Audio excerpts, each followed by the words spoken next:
आज के लेक्चर का आगाज़ 11th क्लास का मैथमेटिक्स यूनिट नंबर 14 जिसका नाम है vector in space.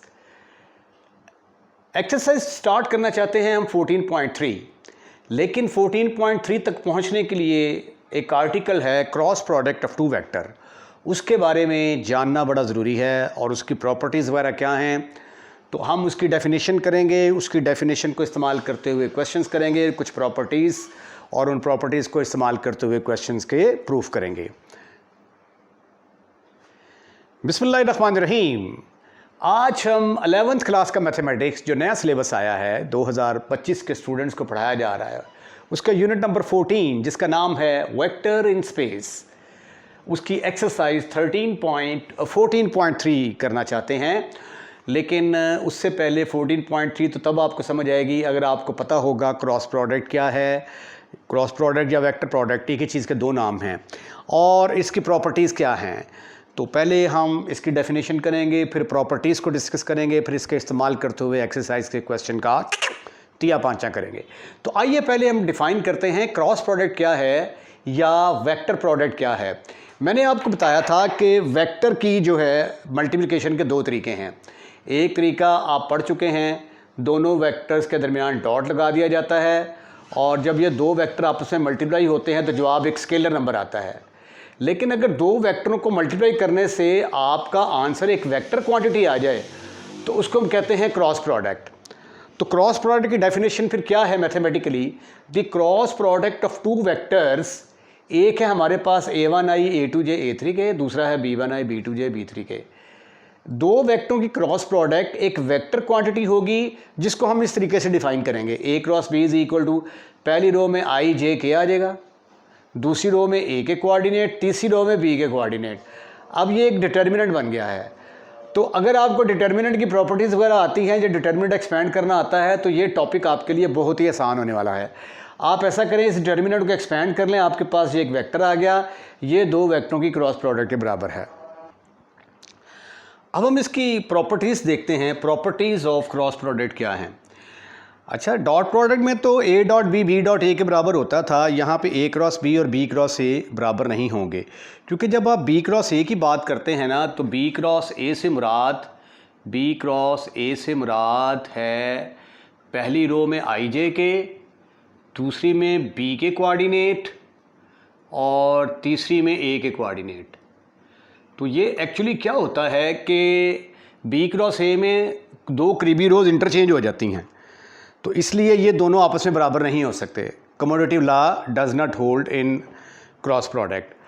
a cross b हाँ अलबत्ता किसके बराबर होगा? माइनस b क्रॉस a के बराबर, क्योंकि जब आपने b क्रॉस a निकालना है तो इसको ऊपर लेके जाएंगे, इसको नीचे लेके जाएंगे। जब दो करीबी रोज़ को इंटरचेंज करेंगे तो साइन नेगेटिव आ जाएगा। उसके बाद a क्रॉस a आना चाहिए था यहाँ पे। a cross a is equal to null vector. जब आप उसी वेक्टर को उसी के साथ मल्टीप्लाई कर देंगे, बस ये देखें, अगर आप a क्रॉस a निकालना चाहते हैं तो a क्रॉस a से मुराद क्या होगा? पहली रो में i j के, दूसरी में a के कोऑर्डिनेट, तीसरी में फिर a के कोऑर्डिनेट। तो ये इसमें देखो दो रोज़ आइडेंटिकल आ गई। दो रोज़ आइडेंटिकल आने का मतलब क्या है कि ये ज़ीरो के बराबर हो गया, तो a क्रॉस a ज़ीरो के बराबर हुआ करेगा। इसी तरह i क्रॉस i भी ज़ीरो के बराबर, zero vector j cross j भी ज़ीरो के बराबर, k क्रॉस k भी ज़ीरो के बराबर। यानी अगर उसी वेक्टर को उसी के साथ क्रॉस मल्टीप्लाई कर दिया जाएगा तो आंसर ज़ीरो के बराबर आएगा। अब ये एक दायरा बनाएं i j k, i cross j, इन दोनों की क्रॉस प्रोडक्ट लो, इनसे अगला एलिमेंट क्या है? k के बराबर आ जाएगा। फिर j क्रॉस k, अगला एलिमेंट क्या है? i, वो i के बराबर आ जाएगा। k क्रॉस i, अगला एलिमेंट क्या है? j, वो j के बराबर आ जाएगा। अगर आप इसका प्रूफ देखना चाहें तो प्रूफ भी आप इसका कर सकते हैं। मसलन फ़र्ज़ किया कि आप i क्रॉस j देखना चाहते हैं, किसके बराबर है? i क्रॉस j से मुराद क्या है? पहली रो में i j k आ जाएगा, i के कोऑर्डिनेट क्या होते हैं? 1 0 0, और उसके बाद j के कोऑर्डिनेट 0 1 0। ठीक है, इसको आप यहाँ से एक्सपेंड कर लें तो ये आ जाएगा k इंटू ये वाला कॉलम ख़त्म, ये वाला रो ख़त्म, 1 माइनस 0, जवाब आ गया k के बराबर। तो इसी तरह आप बाकी के प्रूफ भी कर सकते हैं। अब जो है ये छठी प्रॉपर्टी है इसकी डिस्ट्रीब्यूटिव लॉ के बारे में। डिस्ट्रीब्यूटिव लॉ दो किस्म के होते हैं ना, एक तो ये लेफ़्ट से मल्टीप्लाई हो रहा है, इसको लेफ़्ट डिस्ट्रीब्यूटिव लॉ कहते हैं। तो जिस तरीके से लेफ़्ट किया जा सकता है वैसे ही राइट किया जा सकता है। तो एक मैं करता हूँ, एक आप करेंगे, तो डिस्ट्रीब्यूटिव लॉ को प्रूफ करने की कोशिश करते हैं। प्रूफ देखें इसका। फ़र्ज़ कर लिया कि मेरे पास ये तीन वेक्टर हैं, एक वेक्टर है ए, एक वेक्टर है बी, एक वेक्टर है सी, A1I, A2J, A3K। इसी तरह बी दूसरा वेक्टर है B1I, B2J, B3K। सी तीसरा वेक्टर है C1I plus C2J plus C3K। हमें B प्लस सी चाहिए, तो B प्लस सी आप कैसे निकालेंगे? दोनों को जब ऐड करेंगे तो I वाला I में ऐड होगा, B1 प्लस C1 I आ जाएगा, plus B2 plus C2J plus B3 plus C3K। Right. उसके बाद लेफ्ट हैंड साइड क्या है? लेफ्ट हैंड साइड है आपके पास A क्रॉस B प्लस सी। अब दो वेक्टर्स की क्रॉस प्रोडक्ट कैसे निकालते हैं? पहली रो में हमेशा IJK लिखेंगे, फिर पहला वेक्टर जो है उसके कोऑर्डिनेट्स लिख देंगे, वो क्या है A1, A2, A3। फिर दूसरे वेक्टर के कोऑर्डिनेट लिख देंगे जो हैं B1 plus C1, B2 plus C2, B3 plus C3। उसके बाद वेक्टर की प्रॉपर्टी के तहत ये दरमियान में प्लस आ रहा है, तो आप एक डिटर्मिनेंट को दो डिटर्मिनेंट में कन्वर्ट कर सकते हैं। उसमें पहली दो रोज़ तो सेम आएंगी, ठीक है, पहली दो रोज़ सेम आएंगी डिटर्मिनेंट की प्रॉपर्टी के तहत, A1, A2, A3।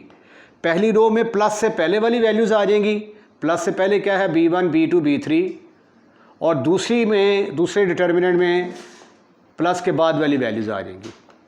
अब ये पहले I है, फिर A B, ये तो आ गया A क्रॉस B के बराबर, और ये A और C, तो ये आ गया A क्रॉस C के बराबर। ये था डिस्ट्रीब्यूटिव लॉ। अच्छा, एक प्रॉपर्टी है A क्रॉस P का magnitude is equal to A mod B mod sine theta. इसका प्रूफ जो है वो बुक में नहीं दिया हुआ, लेकिन ये फार्मूला दिया हुआ है, बड़ा मशहूर मारूफ फार्मूला है, फ़िज़िक्स के अंदर आप इसको यूज़ करते हैं, तो इस फार्मूले को आपने याद रखना है। अब हम सब फाइंड आउट करते हैं एरिया ऑफ द पैरेललोग्राम, वो क्या होता है। ठीक है, फ़र्ज़ कर लिया कि मेरे पास O से लेकर A तक एक वेक्टर है, O से लेकर A तक एक वेक्टर है, और O से लेकर B तक एक दूसरा वेक्टर है। ठीक है, ये दो वेक्टर हैं, इसका नाम मैंने A रख दिया, इसका नाम मैंने B रख दिया, और फ़र्ज़ कर लिया कि इनका दरमियानी एंगल थीटा है। ठीक है, फिर उसके बाद आप एक पैरेललोग्राम कंप्लीट करें, इसके पैरेलल ये वाली लाइन ले जाएं, इसके पैरेलल ये वाली लाइन, तो एक पैरेललोग्राम कंप्लीट किया आपने OACB। ठीक है, इस पैरेललोग्राम का एरिया निकालना है हमने, और वो मैंने प्रूफ करना है कि ये जो दो वेक्टर हैं A क्रॉस B, इसका जो मैग्नीट्यूड है ये एरिया ऑफ पैरेललोग्राम के बराबर है। एरिया ऑफ पैरेललोग्राम को मुख्तसरन तौर पर ऐसे भी लिखते हैं। ये है मेरा टारगेट। मैंने फ़र्ज़ कर लिया लेट O से लेकर A तक जो वेक्टर है उसका नाम क्या मैंने रखा A, O से लेकर B तक जो वेक्टर है इसका नाम मैंने क्या रखा B। Let theta is the angle between A and B। जब आप लिखते हैं ना A कॉमा B वेक्टर, तो इसका मतलब होता है इन दो वेक्टर्स का दरमियानी एंगल थीटा है। फिर क्या किया था आपने, then complete a parallelogram, then complete a parallelogram, parallelogram, ठीक है, ये स्पेलिंग याद रखने के तरीके हैं। Then complete the parallelogram OACB। ठीक हो गया। अब एरिया ऑफ पैरेललोग्राम का फार्मूला पता क्या होता है? इसका फार्मूला है base into altitude, base into altitude. तो अब थोड़ी देर बाद मैं साबित करने वाला हूं कि ए क्रॉस बी का मैग्नीट्यूड एक्चुअली किसके बराबर है, बेस इंटू ऑल्टीट्यूड के बराबर है। यहां पे बेस ये जो है ओ से लेकर ए तक ये बेस का रोल अदा कर रही है, ओ से लेकर ए तक ये बेस है, ठीक है। अब ऑल्टीट्यूड क्या होता है, ऑल्टीट्यूड होता है यहां से सीधा परपेंडिकुलर ड्रॉ करो, इस पॉइंट का नाम रख देते हैं हम एल। तो मैंने क्या किया कि बी एल परपेंडिकुलर ड्रॉ किया ओ ए के ऊपर, ये ज़रा थोड़ा सा सही करके लिख लें, O A C B.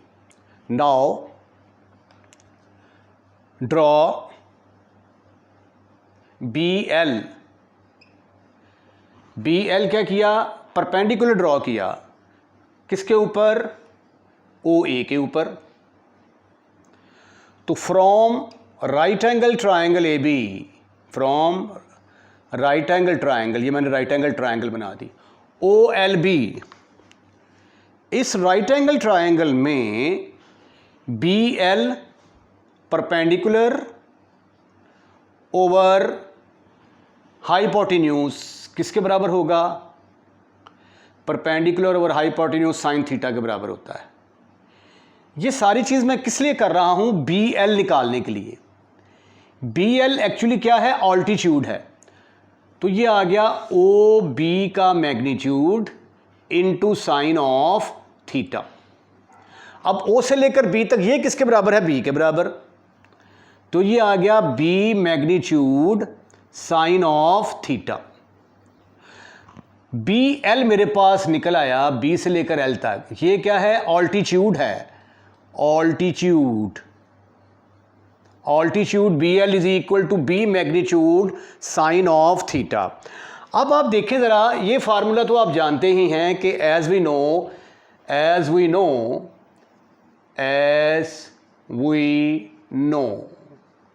A cross B magnitude किसके बराबर होता है, ए का मैग्नीट्यूड बी का मैग्नीट्यूड साइन थीटा। अब बी मैग्नीट्यूड साइन थीटा, इसका नाम इससे पहले कोई नहीं रखा, इसका नाम रख देते हैं नंबर 1। ये क्या है आपका, नंबर 1। अब क्या करेंगे कि 1 को उठाकर इसके अंदर पुट कर देंगे, इसका नाम रखते हैं नंबर 2, पुट 1 इन 2। तो ए क्रॉस बी का जो मैग्नीट्यूड है ये किसके बराबर आ गया, is equal to A mod into B sine theta की जगह पे क्या आने वाला है, बी मैग्नीट्यूड साइन थीटा की जगह पे बी एल आने वाला है, बी एल। और बी एल आपने किसका नाम रखा था, ऑल्टीट्यूड का। और ओ से लेकर ए तक इसका नाम क्या रखा हुआ है आपने, बेस। तो ये आ गई बेस और ये आ गया ऑल्टीट्यूड। मैंने आपको क्या कहा था कि मैं साबित कर दूंगा कि ए क्रॉस बी का मैग्नीट्यूड किसके बराबर है, बेस इंटू ऑल्टीट्यूड। और बेस इंटू ऑल्टीट्यूड ये किसके बराबर होता है, area of parallelogram, area of a parallelogram. चलिए जी, अब आप याद रखेंगे कि अगर आपके पास ये कोई पैरेललोग्राम है और ये दो एडजेसेंट साइड हैं, एक ही कॉर्नर में से एक ही नुक्ते में से गुजर रही हैं, एक ही पॉइंट में से ओ ए ओ बी, तो इन वेक्टरों की जो क्रॉस प्रोडक्ट का मैग्नीट्यूड हुआ करेगा वो एरिया ऑफ पैरेललोग्राम के बराबर हुआ करेगा। इसको हम कहते हैं geometrical representation of cross product, P होती है geometrical meaning of cross product. ठीक है जी। एक्सरसाइज 14.3 का क्वेश्चन करने से पहले एक और प्रॉपर्टी है जो मैंने मिस कर दी थी कि ए क्रॉस बी एक वेक्टर है जो ए और बी दोनों के परपेंडिकुलर होता है। तो आइए इसको साबित करते हैं। ये मैंने ए वेक्टर लिया, ये B, A cross B cross product कैसे लेते हैं, पहली रो में आई जे के आ जाएगा, फिर ए के कोऑर्डिनेट, फिर बी के कोऑर्डिनेट, इसको आपने एक्सपेंड कर दिया। अब हमने साबित करना है कि ये ए के साथ परपेंडिकुलर है। तो अगर हमने साबित करना हो दो वेक्टर परपेंडिकुलर हैं तो हम साबित कर देते होते हैं कि उनकी डॉट प्रोडक्ट 0 के बराबर आती है। तो इसलिए अब मैंने क्या किया कि ए की डॉट प्रोडक्ट ली ए क्रॉस बी के साथ, तो पहला पहले के साथ ज़रब खाएगा, दूसरा दूसरे के साथ, तीसरा तीसरे के साथ। फिर इनको मैंने जब ओपन किया मल्टीप्लाई किया तो A1 A2 B3 जो है ये किससे कैंसिल हो गया, A1 A2 B3 इसके साथ कैंसिल हो गया, ये देखें। उसके बाद A1 A3 B2 A1 A3 B2 ये इसके साथ कैंसिल हो गया और ये इसके साथ कैंसिल हो गया, जवाब आ गया 0 के बराबर। तो अब दो वेक्टरों की डॉट प्रोडक्ट जब 0 के बराबर आ जाए तो वो क्या होते हैं, परपेंडिकुलर। तो A क्रॉस B जो है वो A के परपेंडिकुलर होगा। इसी तरह जब आप B के साथ इसकी डॉट प्रोडक्ट लेंगे तो भी आंसर 0 के बराबर आ जाएगा। तो इसका मतलब ये हुआ कि A क्रॉस B एक ऐसा वेक्टर है जो A और B दोनों के के ऊपर परपेंडिकुलर होगा। A cross B is perpendicular to both A and B। अब जब आपको ये कहा जाए कि एक ऐसा वेक्टर निकालें जो A और B के परपेंडिकुलर हो, तो इसका मतलब है कि वो ये चाह रहा है कि आप उसको A क्रॉस B निकाल के दें। आइए एक्सरसाइज 14.3 का आगाज़ करते हैं। पहला क्वेश्चन है compute cross product, A cross B मालूम करें और B क्रॉस A मालूम करें और फिर प्रूफ करना है कि दोनों A के भी परपेंडिकुलर हैं और दोनों B के भी परपेंडिकुलर हैं। तो सबसे पहले तो हम ऐसा करते हैं कि A क्रॉस B निकालते हैं। A क्रॉस B निकालने का फार्मूला क्या है, पहली रो में हमेशा हम IJK लिखते हैं, फिर A के कोऑर्डिनेट क्या है 2 1 -1, B के कोऑर्डिनेट 1 -1 एंड 1। अब आप इसको एक्सपेंड कर दें फ्रॉम R1 तो आपके पास A क्रॉस B आ जाएगा।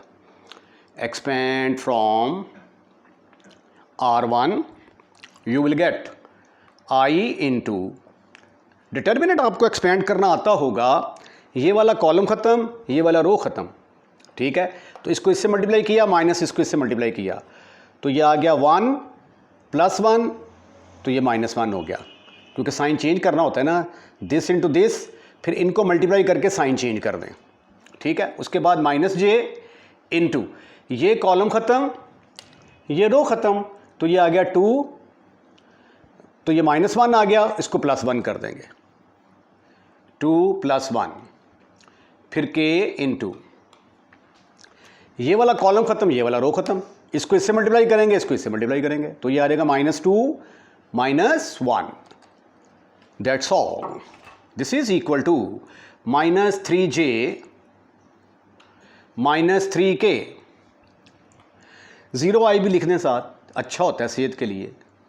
0i -3j -3k। A cross B निकाल लिया आपने, अब आपने निकालना है B क्रॉस A। एक तरीका तो ये है कि पहले IJK लिखें, फिर B के कोऑर्डिनेट लिखें, फिर A के कोऑर्डिनेट लिखें, या प्रॉपर्टी लगा लें B क्रॉस A किसके बराबर होता है, -A क्रॉस B के बराबर। तो ये आ गया -3i -3j, तो B क्रॉस A आपने फाइंड आउट कर लिया, विच is equal to 3i + 3j। अब अगला टारगेट हमारा ये है कि हम प्रूफ करने वाले हैं कि A क्रॉस B जो है ये भी A के परपेंडिकुलर है और A क्रॉस B जो है ये B के भी परपेंडिकुलर है। इसी तरह फिर हम साबित करेंगे कि B cross A is also perpendicular to A as well as B।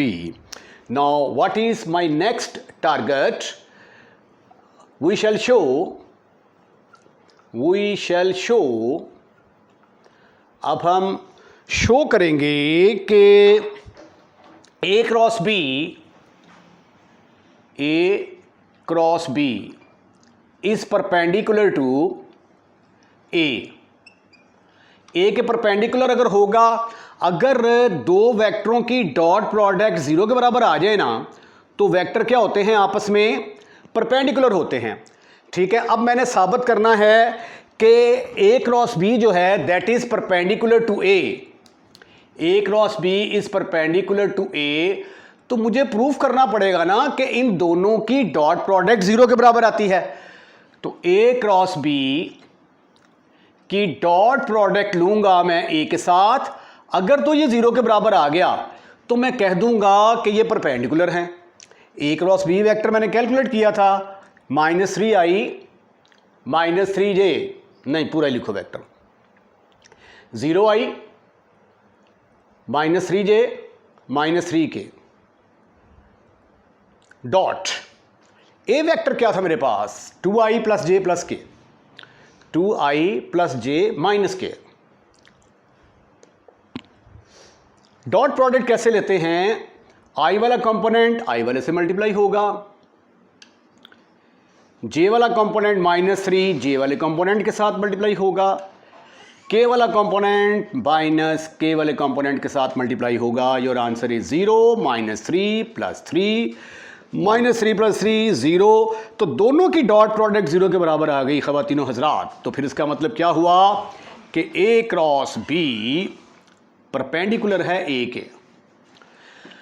अब हमें अगला टारगेट है हमारा कि हमने प्रूफ करना है कि A क्रॉस B B के भी परपेंडिकुलर है।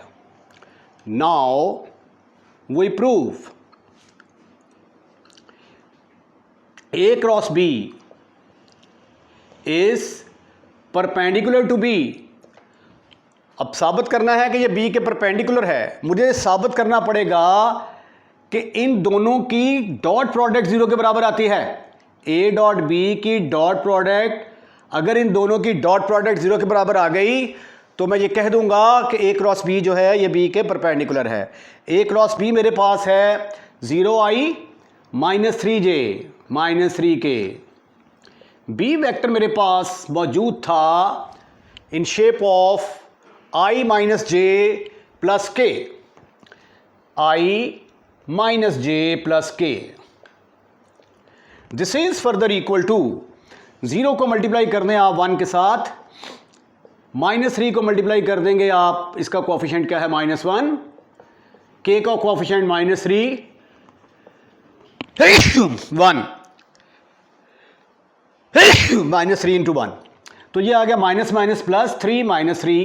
Your answer is 0। तो फिर प्यारे बच्चों A क्रॉस B और B की डॉट प्रोडक्ट 0 के बराबर आ गई, तो A क्रॉस B और B आपस में क्या होंगे? परपेंडिकुलर होंगे। इसी तरह मैं अब ये प्रूफ करूंगा कि B क्रॉस A, नाउ यहां शुरू कर लेते हैं। नाउ वी शैल शो क्या शो करेंगे कि B cross A is perpendicular to A। तो अब इन दोनों की डॉट प्रोडक्ट 0 के बराबर होनी चाहिए। तो आइए लिखते हैं B क्रॉस A की डॉट प्रोडक्ट A के साथ। अब B क्रॉस A आपका क्या है? वो तो प्लस हो गया था 3i + 3j, 3i + 3j।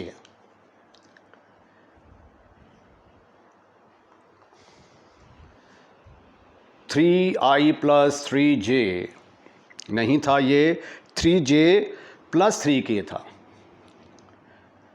3j 3k, ये आ गया जी 3j 3k, sorry for that. लो जी, तो यहां पे फिर आएगा 3j 3k की डॉट प्रोडक्ट A के साथ। What is A? 2i + j 2i + j - k। Dot product लेने का तरीका, अब इधर जो है ना ये i है ही नहीं, तो इसका मतलब है कि 0i होगा ना, 0i प्लस, ऐसे करके लिख लें, 0 × 2 + 3 × 1 + 3 × -1, कट कटा के जवाब आ गया +3 - 3 0 के बराबर। इनकी डॉट प्रोडक्ट 0 के बराबर आ गई। ये 0 नज़र आ रहा है आपको कि नहीं? लो जी, dot A is equal to 0i, ठीक हो गया, अब नज़र आ रहा है।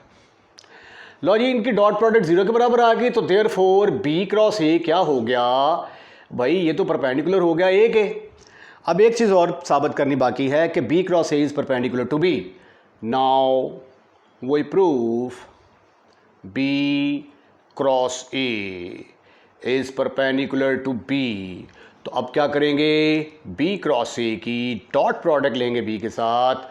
वेक्टर है हमारे पास 0i + 3j + 3k की डॉट प्रोडक्ट लेंगे हम B के साथ। B है हमारे पास i - j + k। Dot product लेने का तरीका, पहला पहले के साथ, i वाला i के साथ मल्टीप्लाई होगा, j वाला j के साथ मल्टीप्लाई होगा, k वाला k के साथ मल्टीप्लाई होगा। तो ये आ गया -3 + 3, योर आंसर इज 0। तो therefore B cross A is perpendicular to B. तो इतना लंबा क्वेश्चन था, उसको हमने कर ही लिया। हमने क्या किया, हमने निकाला ए क्रॉस बी, फिर हमने निकाला बी क्रॉस ए, फिर हमने प्रूफ कर दिया कि ए क्रॉस बी ए के भी परपेंडिकुलर है, बी के भी परपेंडिकुलर है। फिर हमने साबित किया कि बी क्रॉस ए के भी परपेंडिकुलर है, बी के भी परपेंडिकुलर है। क्वेश्चन नंबर 1 का सेकंड, थर्ड, फोर्थ पार्ट बिल्कुल एग्जैक्टली सेम है जैसा कि आपने पार्ट नंबर 1 किया था। तो सबसे पहले तो आप ऐसा करें कि इसका स्क्रीनशॉट ले लें, क्योंकि ये यहाँ तक पार्ट नंबर 1 है और 2 है, सॉरी यहाँ तक ये पार्ट नंबर 2 है और ये पार्ट नंबर 3 मैंने सॉल्व किया है। करना क्या है, सबसे पहले तो हमने ए क्रॉस बी निकालना है। ए क्रॉस बी निकालने का तरीका, पहले हम आई जे के लिखेंगे, फिर ए के कोऑर्डिनेट्स, फिर बी के कोऑर्डिनेट, फिर इस डिटर्मिनेंट को एक्सपेंड कर लेंगे। ये कॉलम ख़त्म, ये रो ख़त्म, इसको इससे मल्टीप्लाई किया 3 माइनस, इसको इससे मल्टीप्लाई किया -2, तो माइनस से मल्टीप्लाई होकर +2 आ गया। फिर -j इंटू ये कॉलम ख़त्म, ये रो ख़त्म, 1 - 4, फिर k इंटू ये कॉलम ख़त्म, ये रो ख़त्म, -1 - 6। तो आपके पास कट कटा के जवाब आ गया। ये 3 और 2 5 आई, -3 +3j और -7k। बी क्रॉस ए किसके बराबर होता है, -a क्रॉस बी। आप ऐसे भी निकाल सकते हैं, या बी क्रॉस ए अगर आप डायरेक्ट निकालना चाहें, पहले बी के कोऑर्डिनेट लिखें, फिर ए के, पहले आई जे के, फिर बी के, फिर ए के, लंबा प्रोसेस हो जाएगा वो। तो माइनस के साथ मल्टीप्लाई किया, ये बी क्रॉस ए निकल आया। ए क्रॉस बी निकालना था, बी क्रॉस ए। अब अगला जो मरहला है उसमें हमने साबित करना है कि ए क्रॉस बी ए के परपेंडिकुलर भी है और बी के परपेंडिकुलर भी है। अगर ये ए के परपेंडिकुलर है तो इसकी डॉट प्रोडक्ट ए के साथ 0 के बराबर आनी चाहिए। तो इसकी मैंने डॉट प्रोडक्ट ली ए के साथ, ये वेक्टर ए क्रॉस बी, ये ए। डॉट मल्टीप्लिकेशन का तरीका, आई वाला आई के साथ मल्टीप्लाई होगा, 5 आ गया, जे वाला जे के साथ 3 × 3 9, के वाला के के साथ -14, ये 2 है जी, ठीक है जी, 2। अच्छा जी आ गया जी 14 - 14 - 14 विच इज़ इक्वल टू 0। तो पस साबित हुआ कि A cross B is perpendicular to A. Similarly now we shall prove A cross B is perpendicular to B. In order to prove that both are perpendicular, I shall prove the product of these two vector is equal to 0. Write down the value of a cross b dot, write down the value of b. Now take the dot product. What is the method of taking dot product of two vector? The component of I will be multiplied by the component of I. 5 2s are 10. The component of j will be multiplied by the component of j. 3 into -1, your answer is -3. The component of -k will multiply the component of k, -7 into 1, your answer is -7. -7 -3, your answer is -10, which will be cancelled with this one. Therefore a cross b will be equal to 0. If a cross b will be equal to 0, it means that a cross b is perpendicular to b. Now my next target is, now I want to prove that b cross a is perpendicular to a. Now again I shall show the dot product of b cross a and dot a is equal to 0. b cross a dot a, this is the value of b cross a, this is the value of a. Now how you can take the dot product? The component of I will multiply by the component of this I, which is equal to -5, and -3 will multiply with this 3, -3 into 3, your answer is 9, 7 will multiply with 2, your answer is 14, -14 + 14, your answer is 0. The dot product of these two vectors is equal to 0, therefore you can say that the vector b cross a is a perpendicular to a. Now the last thing is, now we have to prove b cross a is perpendicular to b. In order to prove this result, I will show that the product of b cross a dot b will be equal to 0. This is the value of vector b cross a and this is the value of b. And you know the art how to take the dot product of two vectors. The component of I will be multiplied by the component of I of this vector. Your answer is -5 2s are 10. The component of this j will be multiplied by the component of this j, -3 into -1, your answer is +3. And similarly 7 will be multiplied by 1, your answer is 7. And after simplification, 7 + 10 - 10, your answer is again 0. The product of b cross a dot b is equal to 0. It means that b cross a is perpendicular to b. Now look at the third part of this question. Again what you have to do, you have to find a cross b and b cross a. What is the method to find out the value of A cross B? Write down the first, in the first row ijk, then write down the coordinate of the vector A, 2, -2 and 1. Then in the third row write down the coordinate of the vector B, then expand this determinant from R1, and after expanding you will get A cross B vector is equal to this much. Now I want to find B cross A. I will use the property of the cross product. Minus B cross A is equal to minus A cross B. Therefore the value of A cross B is equal to minus 7i minus 7j. When it will be multiplied with the minus, the sign will be changed. The value of B cross A vector will become 7i plus 7j plus 0k. Now what is my next target? Now my next target is I want to prove that A cross B is perpendicular to A. Again, what I shall show that A cross B dot A is equal to 0, and I have proven that the dot product of A cross B as well as with A is equal to 0. Therefore it means that A cross B is perpendicular to A. Now in order to prove that A cross B is perpendicular to B, again I have to show that the dot product of A cross B with B is equal to 0. This is the value of A cross B dot, this is the value of B, and after dot multiplication you can see that the net answer is equal to 0 because the dot product of these two vectors is 0. Therefore A cross B vector will be perpendicular to B. Now what is my next target? Now I have to prove that B cross A is perpendicular to A as well as B. Okay, B cross A, in order to prove that B cross A is perpendicular to A, I shall show that B cross A dot A is equal to 0. The dot product of these two vectors should be equal to 0. This is vector B cross A, this is the vector A, and after dot multiplication you can see that your answer is 0 because the dot product of these two vectors is equal to 0. Hence B cross A will be perpendicular to A.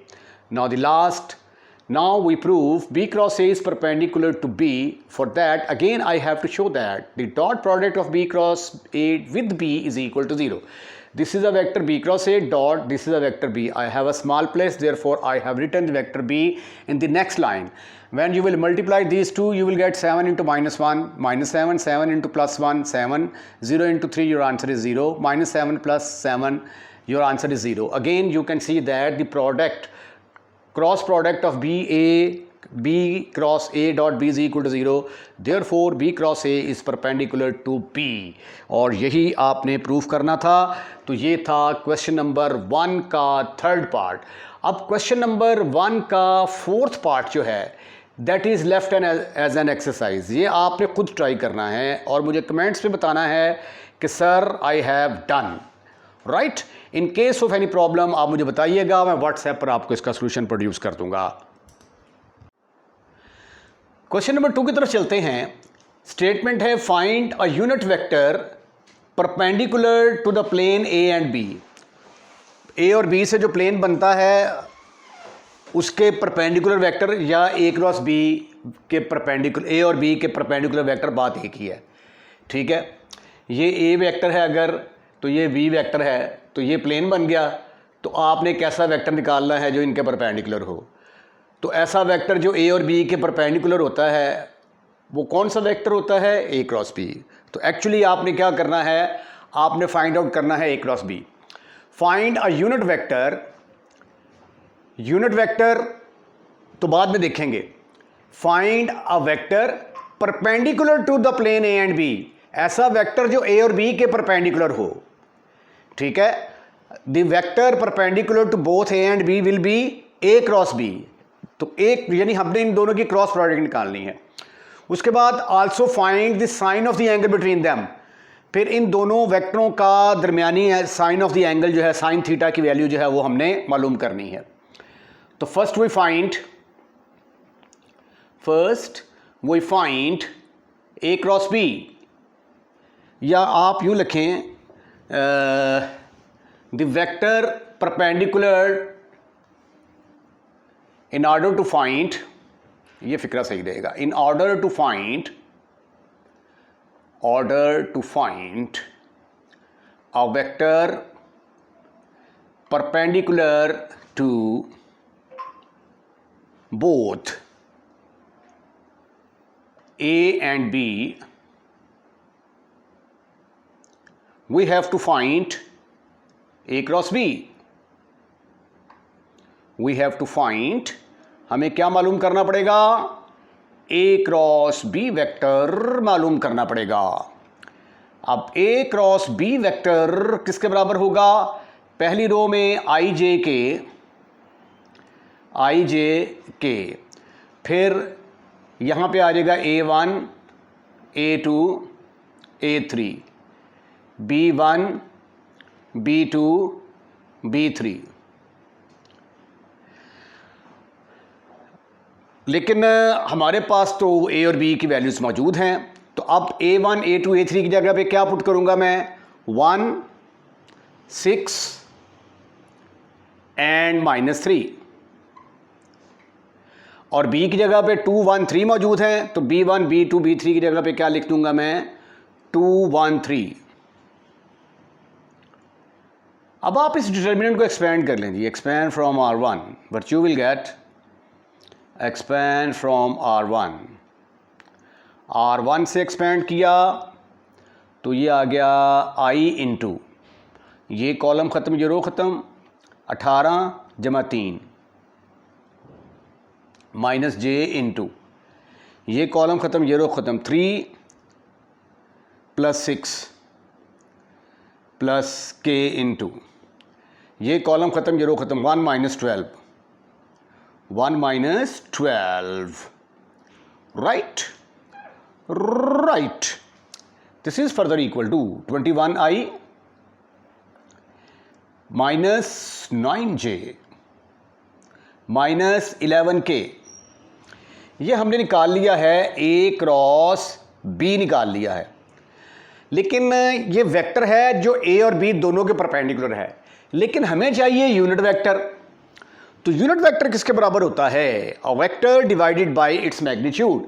तो अब हमें इसके magnitude की जरूरत पड़ेगी, तो A cross B का magnitude will be equal to 21 का स्क्वायर माइनस 9 का स्क्वायर माइनस 11 का स्क्वायर होल का स्क्वायर रूट। अब ये देखें, इसका जो आंसर आएगा, हमने ये भी प्रूव किया था कि A क्रॉस B का जो मैग्नीट्यूड होता है, A क्रॉस B का magnitude is equal to area of parallelogram. तो अगर आपको ये कहा जाता कि also find the area of the parallelogram, तो A क्रॉस B का जो मैग्नीट्यूड, इसका जो जवाब आएगा, जो आंसर आएगा, उसको हम लिख देंगे कि ये मैग्नीट्यूड है पैरेललोग्राम का, और सॉरी एरिया है पैरेललोग्राम का, राइट। चलिए थोड़ा सा सिंप्लीफाई करने की कोशिश करते हैं।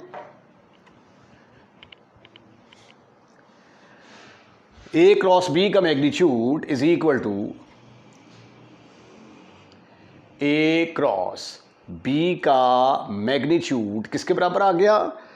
21 का स्क्वायर लेंगे तो वो किसके बराबर आता है? 2 1 कम 2, 2 दूनी 4, 441 प्लस 81, 9 का स्क्वायर 81 प्लस 121 का स्क्वायर रूट। तो 441 में हमने ऐड कर दिया 81 और 121, तो ऐड करने के बाद आ गया 3 8 + 4 12, 12 + 2 14, 1 कैरी, 4 + 5 643 आ गया जी। That is equal to 643 square root, right. अच्छा, अब हमने निकालना था n unit vector unit vector. तो यूनिट वेक्टर का फार्मूला क्या है? यूनिट वेक्टर का फार्मूला है a vector divided by its magnitude. Vector आपने कैलकुलेट किया था A cross B, that was equal to 21I minus 9J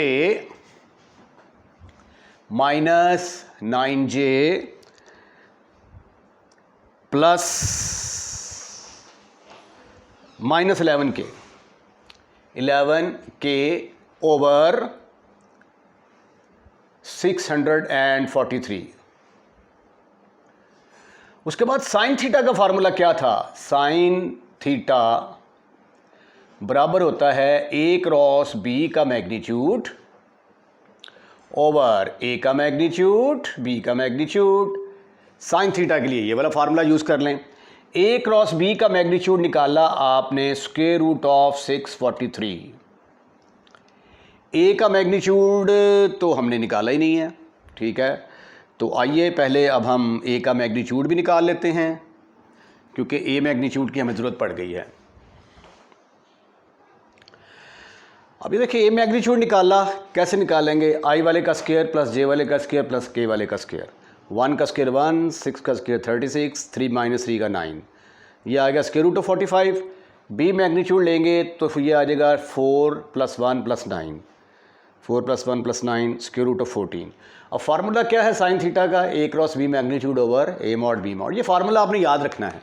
इसका प्रूफ जो है वो आपकी बुक में नहीं दिया हुआ, लेकिन ये फार्मूला दिया हुआ है, इस फार्मूले को आपने याद करना है। a क्रॉस b मैग्नीट्यूड की जगह पे आ गया हमारा 643, ये देखें ज़रा 643, राइट। उसके बाद a मॉड की जगह पे वैल्यू पुट कर दी, b मॉड की वैल्यू पुट कर दी, दोनों को मल्टीप्लाई किया तो आंसर आ गया 644, ठीक है। ऐसे भी लिख सकते हैं, अगर आप चाहें तो इसको ऐसे भी लिख सकते हैं 643 ओवर 644, राइट। आइए अब हम इसके सेकंड पार्ट की तरफ चलते हैं। सेकंड पार्ट देखें आप, हमें एक ऐसा वेक्टर चाहिए जो इन दोनों के परपेंडिकुलर हो, और वो होता है a cross b। The vector perpendicular to both a and b is a cross b। a cross b कैसे निकालते हैं? पहली रो में ij के, फिर a के कोऑर्डिनेट -1 -1 -1, फिर b के कोऑर्डिनेट 2 -3 एंड 4। उसके बाद आपने इस डिटर्मिनेंट को एक्सपेंड करना है। एक्सपेंड करने का तरीका आपको आता होगा, ये कॉलम ख़त्म ये रो ख़त्म, R1 से एक्सपेंड करेंगे तो -4 -3, ठीक हो गया जी। उसके बाद j, ये इसके नीचे वाला कॉलम ख़त्म रो ख़त्म, ये इससे मल्टीप्लाई होगा -4 + 2, -2 आना था ना, तो माइनस माइनस +2 हो गया है। फिर k इंटू ये कॉलम ख़त्म रो, ये कॉलम ख़त्म ये रो ख़त्म, ये आ गया +3 -2 जो कि +2 हो जाएगा, विच is equal to -7i + 2j + 5k। अब हमें निकालना है ऐसा परपेंडिकुलर वेक्टर परपेंडिकुलर भी हो और यूनिट भी हो। अब हम इसका यूनिट वेक्टर निकालेंगे। यूनिट वेक्टर का फार्मूला है vector divided by its magnitude, तो इसलिए इस वेक्टर का हम मैग्नीट्यूड निकालेंगे। मैग्नीट्यूड किसके बराबर आएगा? i वाले का स्क्वायर प्लस j वाले का स्क्वायर 4 प्लस k वाले का square 25, which is equal to square root of 78। This is further equal to, and unit vector किसके बराबर आया? A vector divided by its magnitude, ये वेक्टर की कीमत, ये उसका मैग्नीट्यूड, ये आंसर आ गया। अगर आप इसको चाहें तो ऐसे भी लिख सकते हैं। उसके बाद साइन थीटा हमने मालूम करना है, उसके लिए a क्रॉस b मैग्नीट्यूड चाहिए जो कि हमारे पास है। हमें a मॉड भी चाहिए b मॉड भी, तो लिहाजा पहले हमने a मॉड निकाल लिया, i वाले का स्क्वायर प्लस j वाले का स्क्वायर प्लस k वाले का स्क्वायर रूट, फिर b का मॉड 4 + 9 + 16 स्क्वायर रूट ऑफ 29। तो साइन थीटा किसके बराबर आ गया? a cross b mod over a का मैग्नीट्यूड b का मैग्नीट्यूड। वैल्यूज पुट की, ऊपर आ गया 78, 29 को 3 से मल्टीप्लाई किया 87, ये साइन थीटा आ गया जी, ठीक है जी। ये यूनिट वेक्टर आ गया और ये साइन थीटा, दो चीज़ें ही कैलकुलेट करनी थी। तीसरा पार्ट भी बिल्कुल ऐसा ही है, a और b आपको दिए गए हैं, आपने एक ऐसा वेक्टर निकालना है जो कि a और b के परपेंडिकुलर हो, तो वो होगा a cross b। a cross b कैसे निकालते हैं? पहली रो में ij के, फिर a के कोऑर्डिनेट 1 1 1, फिर b के कोऑर्डिनेट 1 -1 एंड -1, इसको एक्सपेंड करेंगे R1 से, ये कॉलम ख़त्म ये रो ख़त्म, तो ये आ जाएगा -1 + 1। उसके बाद j के नीचे वाला कॉलम ख़त्म सामने वाली रो ख़त्म, ये आ जाएगा -1 -1, फिर आ जाएगा k, ये कॉलम ख़त्म ये रो ख़त्म -1, इसको इससे मल्टीप्लाई करेंगे -1, तो आंसर आ गया 2i + 2j - 2k। ये आ गया हमारे पास a क्रॉस b। अब हमें a क्रॉस b का मैग्नीट्यूड भी चाहिए, क्योंकि हमने यूनिट वेक्टर कैलकुलेट करना है। तो इसका मैग्नीट्यूड कैसे लेंगे? 0 का स्क्वायर प्लस 2 का स्क्वायर 4 -2 का +4, तो square root of 8। Square root of 8 को आप लिख सकते हैं कुछ इस तरीके से, square root of 8 is equal to 4 × 2, तो 4 का बाहर निकलेगा तो ये आ जाएगा 2 स्क्वायर रूट ऑफ 2, आंसर आ जाएगा, राइट। तो n unit vector is equal to vector divided by its magnitude, ये वेक्टर को उसके मैग्नीट्यूड पर डिवाइड किया। अब ये तो 0 था, इसको तो लिखने की ज़रूरत ही नहीं है, रहने दें, एल लें, ठीक है। ऊपर से 2 कॉमन निकाला, वो इसके साथ कैंसिल हो गया, ये आपका यूनिट वेक्टर निकल आया। अब साइन थीटा निकालने के लिए ए मैग्नीट्यूड की ज़रूरत है, इसका मैग्नीट्यूड निकाल लिया। फिर बी मैग्नीट्यूड की ज़रूरत है, इसका मैग्नीट्यूड निकाल लिया। Sine theta is equal to A cross B mod, A mod B mod, values put कर दी, 2 स्क्वायर रूट ऑफ 2, इसकी भी वैल्यू स्क्वायर रूट ऑफ 3, इसकी value square root of 3, square root of 3 और स्क्वायर रूट ऑफ 3 मिलके 3, और ये है आपका साइन थीटा। अच्छा, इसका जो थर्ड पार्ट है, ये था third part, this was the third part, ठीक है। तो अब रह गया बाकी इसका चौथा part, third part. Fourth part जो है इसका, ये आपने खुद ट्राई करना है, बिल्कुल ऐसा ही है, मेरा नहीं ख्याल कि आपको कोई प्रॉब्लम होने वाली है। Do your self. और अगर आपको कोई प्रॉब्लम होती है, ये क्वेश्चन आप सॉल्व नहीं कर पाते, तो फिर आपने मुझे व्हाट्सएप पे मैसेज करना है, तो मैं आपको इसका सलूशन प्रोवाइड कर दूंगा। क्वेश्चन नंबर 3 है, find the area of the triangle formed by the point P Q R. ये 3 पॉइंट हैं पी क्यू आर, ये मिलके एक ट्राइंगल बना रहे हैं। ट्राइंगल का एरिया आपने फाइंड आउट करना है। अच्छा, अब हमें एरिया ऑफ पैरेललोग्राम तो निकालना आता है। अगर हमारे पास ये एक वेक्टर है ए और ये 2 एडजेसेंट वेक्टर हों बी, ठीक है, तो एरिया ऑफ पैरेललोग्राम हमने प्रूव किया था किसके बराबर होता है, ये 2 एडजेसेंट वेक्टर जो होते हैं ना, इनकी क्रॉस प्रोडक्ट लेके उसका मैग्नीट्यूड, ये होता है एरिया ऑफ पैरेललोग्राम। अगर इसका हाफ कर दिया जाए ऐसे करके, हाफ पोर्शन जो है ये किस चीज़ को रिप्रेजेंट करता है, ये देखें, ये वाला इतना पोर्शन क्या होगा, ये ट्राइंगल बन जाएगी, ठीक है। पैरेललोग्राम का हाफ करेंगे तो 1/2 time of A cross B का जो मैग्नीट्यूड है ये किसके बराबर होगा, एरिया ऑफ ट्राइंगल। पैरेललोग्राम के एरिया को हम हाफ कर देंगे तो वो हमारे पास क्या आ जाएगा, एरिया ऑफ ट्राइंगल। अब यहाँ पे देखें, ये एक वेक्टर बनता है पी क्यू और एक वेक्टर बनता है पी आर, ठीक है। इसको मैं रफली, ये आपने नहीं बनाना, सिर्फ समझाने के लिए है, इसके पैरेलल में इधर चला जाता हूँ, ठीक है, इसके पैरेलल इधर चला जाता हूँ। तो ये देखो, ये एक पैरेललोग्राम बन गई, ठीक है। जिस तरह ये पैरेललोग्राम थी वैसे ही ये पैरेललोग्राम बन गई। तो इसका मतलब ये हुआ कि पी क्यू की क्रॉस प्रोडक्ट लूँगा मैं पी आर के साथ, ठीक है।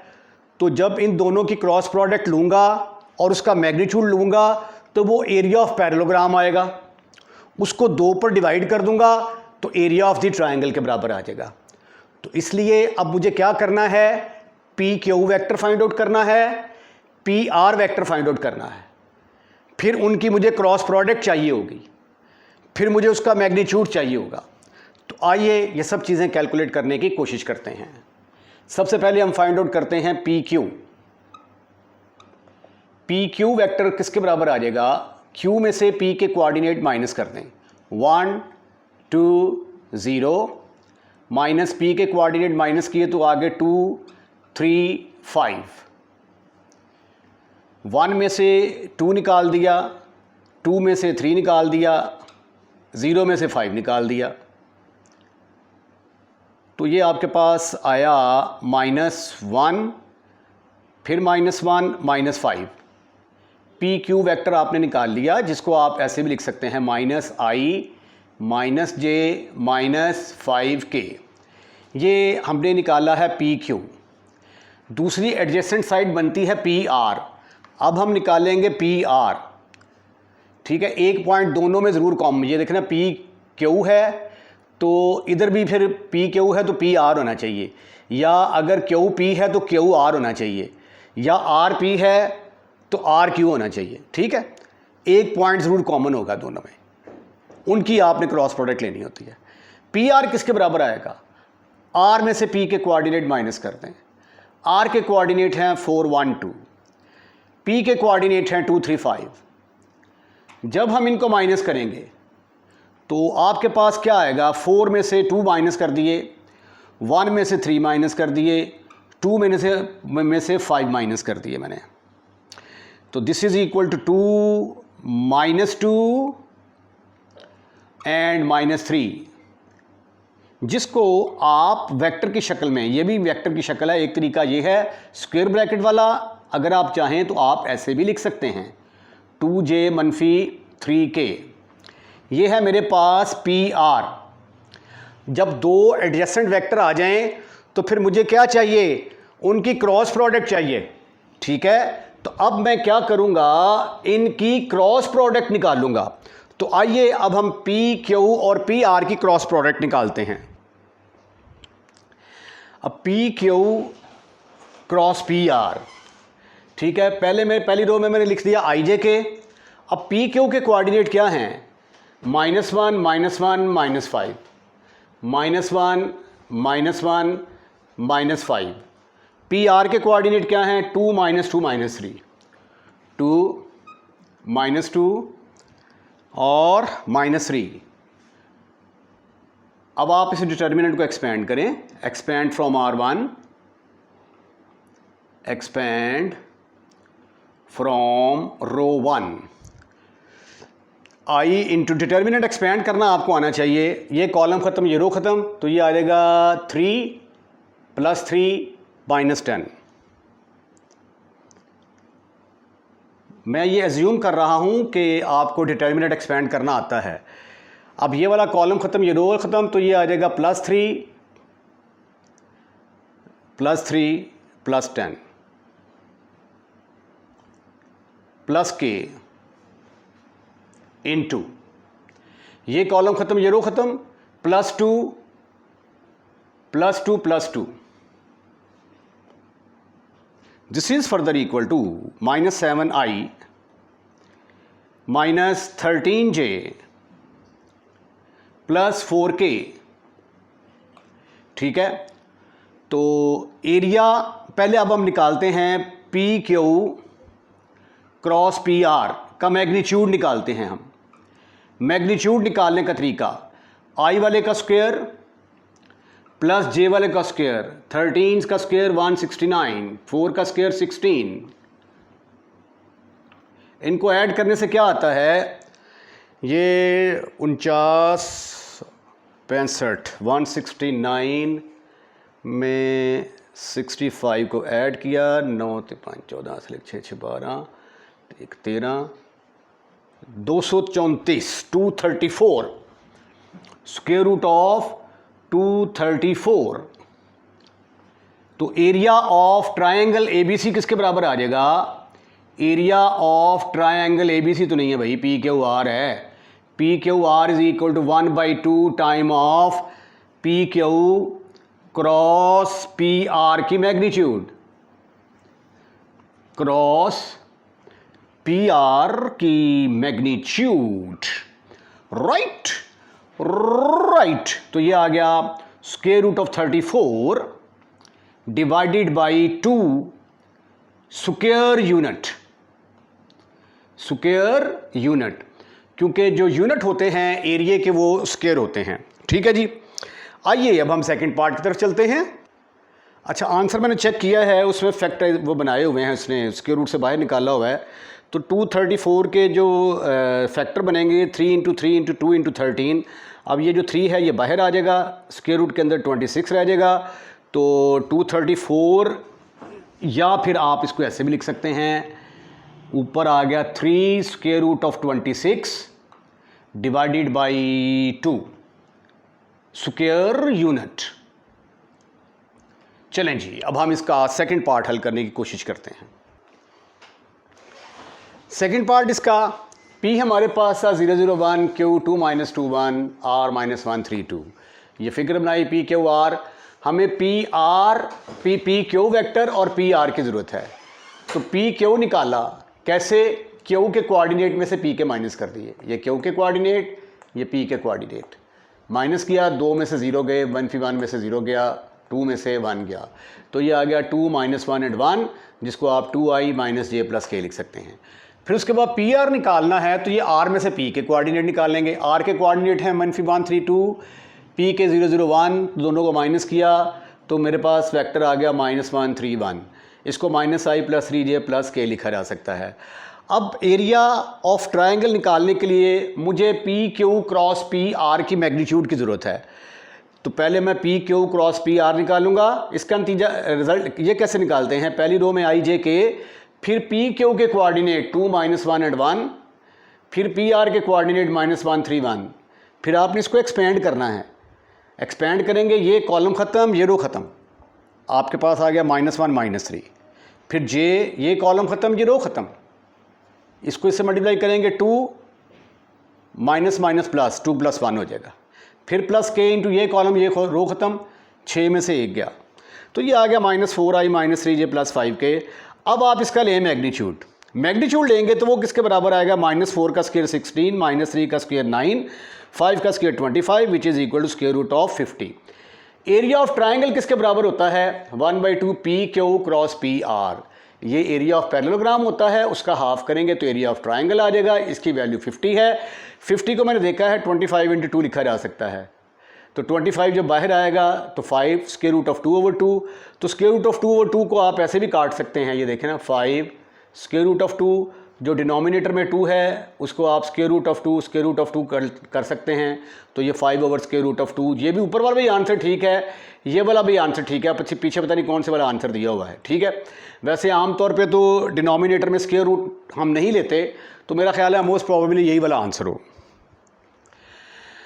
क्वेश्चन नंबर 4 है, find the area of the parallelogram whose vertices are A B C D. 4 vertices दिए गए हैं पैरेललोग्राम के, ये मैंने पैरेललोग्राम बनाई है ए बी सी डी, ठीक है। ये ए के वर्टिसेस, ये बी के, ये सी के, ये डी के।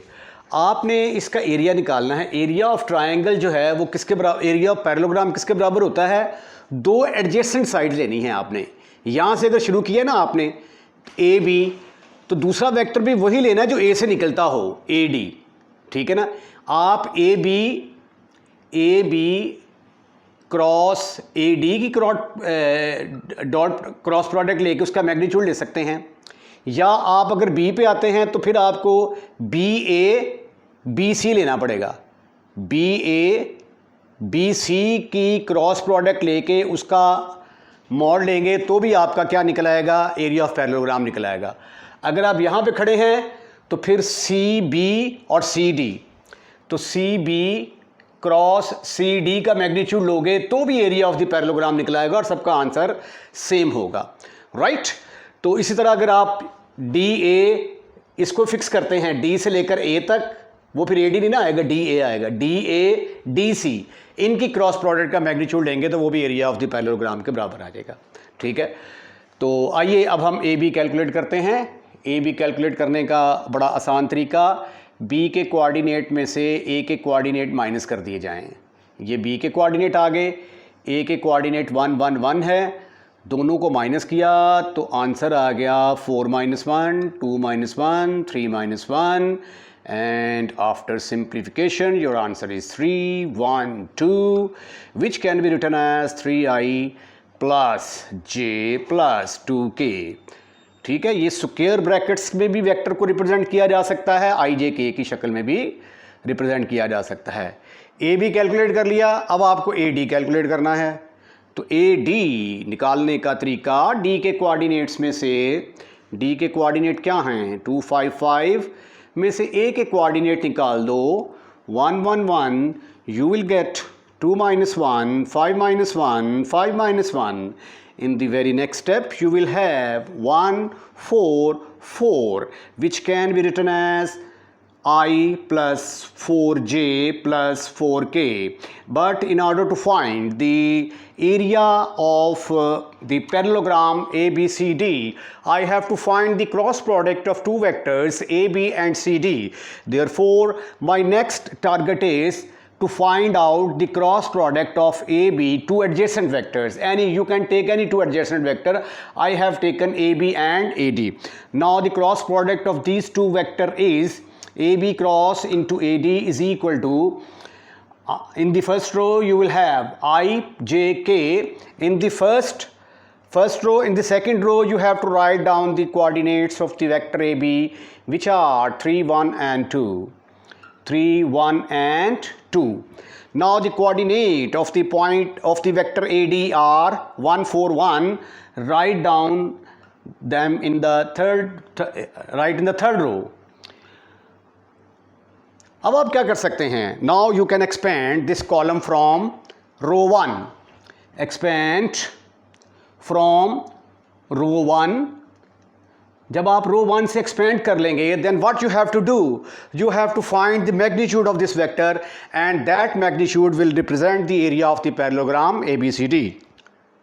Now I will expand it from R1, यहाँ पे आ जाएगा I इंटू ये कॉलम ख़त्म, ये रो ख़त्म, इसको इससे मल्टीप्लाई कर दें, माइनस इसको इससे मल्टीप्लाई करेंगे 4 - 8, यहाँ पे आ जाएगा you will gate 4 - 8 minus J into, अब J के नीचे वाला कॉलम ख़त्म, फिनिश, उसके सामने भी रो ख़त्म, इसको इससे मल्टीप्लाई करेंगे 12 - 2, 12 - 2 प्लस K इंटू, अब ये वाला कॉलम ख़त्म, ये वाला रो ख़त्म, 12 - 1, 12 - 1, what you will get now, 4 - 8, your answer is -4i, 12 - 2, your answer is -10, 12 - 1, your answer is 11. The cross product of two vector has been find out. Now what will be our next step? I have to take the magnitude of this vector. The magnitude of this vector will represent area of parallelogram ABCD. You can write it as A cross B, AB cross AD magnitude, which is equal to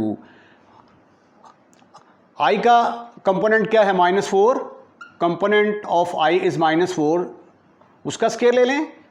J का component क्या है, -10, take the square of -10, and the coefficient of K is 11, take the square of 11।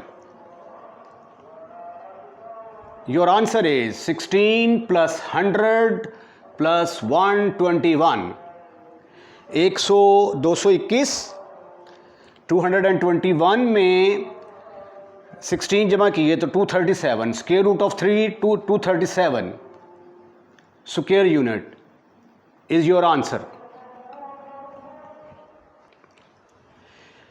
Second part ABCD, बिल्कुल same, proof is exactly on the same line as you have done in part number 1। ये ABCD मेरे पास parallelogram है, मुझे कोई से दो adjacent vector चाहिए, AB और AD, यानी एक ही पॉइंट से गुजरते हुए दो वेक्टर, वो AB बनता है और AD बनता है। ठीक है, अगर आपका दिल करे तो BA BC भी ले सकते हैं, ठीक है, कोई मना नहीं करेगा आपको, जवाब आपका सेम ही आएगा। तो AB निकाला, कैसे निकालेंगे, B में से A माइनस कर देंगे, B के कोऑर्डिनेट 1 3 2, A के हैं 4 5 6, दोनों को माइनस किया, 1 - 4 3 - 5 2 - 6, आंसर इज -3 - 2 - 4, जिसको आप -3i -2j -4 के लिख सकते हैं। उसके बाद AD किसके बराबर आएगा, D - A। D के कोऑर्डिनेट क्या है, 1 2 5, A के कोऑर्डिनेट क्या है, 4 5 6, 1 में से 4, 2 में से 5, 5 में से 6, your answer is -3 -3 -1, -3i -3j -k लिख दिया। अब हमें इन दोनों की क्रॉस प्रोडक्ट चाहिए in order to find the area of the parallelogram ABCD। तो AB क्रॉस AD निकाला, कैसे निकालते हैं, in first row you will write IJK, in the second row you will write the coordinate of the vector B, in the third row you will write the coordinate of the vector AD। तो the coordinate of the vector AB are -3 - 2 - 4, the coordinate of the vector AD are -3 -3 -1. Now simply you have to just expand this determinant. I am 110% sure you know how to expand the determinant of order 3. This art has been learned by you in chapter number 4. Expand किया, expand करने के बाद ये मेरे पास आ गया vector. अब area of parallelogram निकालना है आपने, तो एरिया ऑफ पैरेललोग्राम किसके बराबर आएगा, पहले वाले वेक्टर का मैग्नीट्यूड, दूसरे वाले वेक्टर का मैग्नीट्यूड, तीसरे वाले वेक्टर का AB क्रॉस AD का मैग्नीट्यूड निकालना है। तो I के जो साथ लगा हुआ है उसका स्क्वायर, जो J के साथ लगा हुआ है उसका स्क्वायर, जो K के साथ लगा हुआ है उसका स्क्वायर, तो ये आ गया square root of 190 square unit. This will be your answer. ये था question number 4। I am sure कि आपको ये समझ आ चुका होगा।